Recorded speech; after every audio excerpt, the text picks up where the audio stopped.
Most of the time, successful modern life involves lots of technology, constantly being connected with other people, working very hard for as much money as possible, and doing what we're told. So it may come as a surprise that some of the best advice about modern life comes from an unemployed writer who lived alone in the woods and refused to pay his taxes. Henry David Thoreau reminds us about the importance of simplicity, authenticity, and downright disobedience. He was born in 1817 in Concord, an unassuming town west of Boston.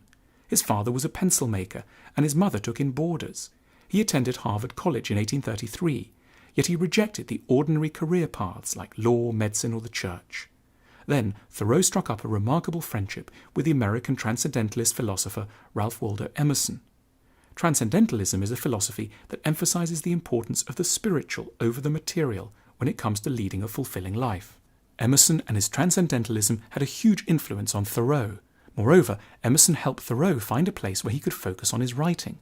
The older man owned a plot of land in the woods surrounding the nearby Walden Pond, and in 1845 he allowed Thoreau to build a small cabin there, 3 by 4.5 meters. In his 2 years in the cabin, Thoreau penned the first draft of his most notable work, Walden, or Life in the Woods, which was eventually published in 1854. It would become an inspirational text about self-discovery. Thoreau argued that his escape to Walden Pond was not simply a relaxing retreat to the forest. He settled there to live deep and suck out the marrow of life, as he put it.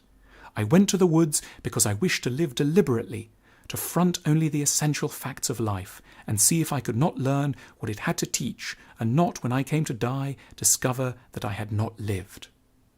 After some time in the cabin, Thoreau discovered a different, more conscious lifestyle. To begin with, he concluded that we actually need very few things. He suggested that we think about our belongings in terms of how little we can get by with, rather than how much we can get. He managed to sustain himself on only 1 day of work a week. He pointed out that walking the distance of a 30-mile train journey took a day, but working to earn the money to pay for the same journey would take more than a day.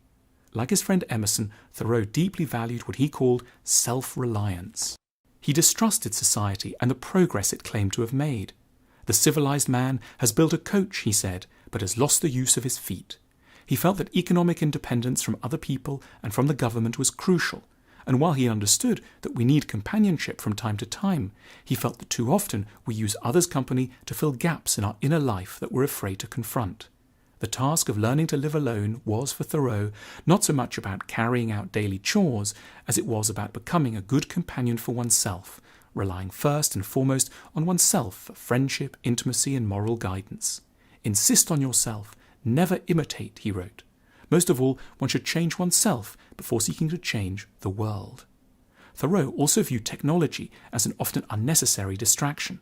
He saw the practical benefits of new inventions, but he also warned that these innovations couldn't address the real challenges of personal happiness.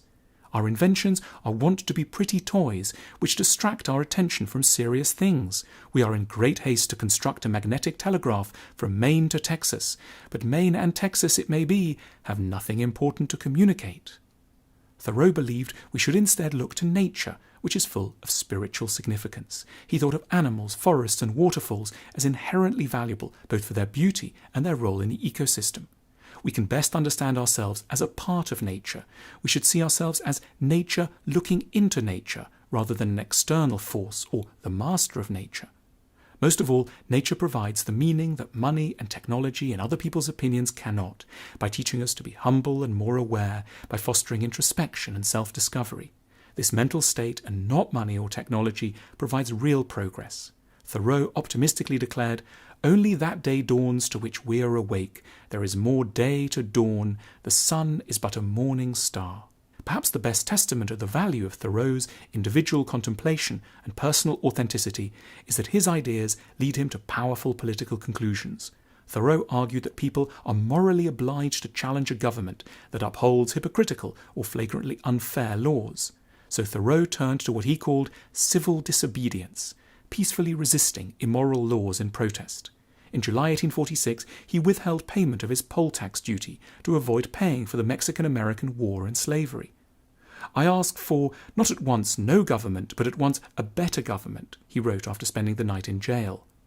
It was not until it was picked up by subsequent reformers that his essay Civil Disobedience became one of the most influential pieces of American political philosophy in history, influencing Gandhi, Martin Luther King, and the anti-Nazi resistance.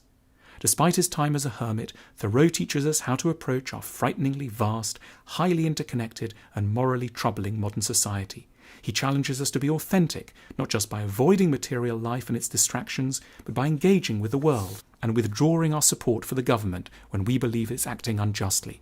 His works endure and remind us of just how important it is to remove the distractions of money, technology, and other people's views in order to live according to our best and truest nature.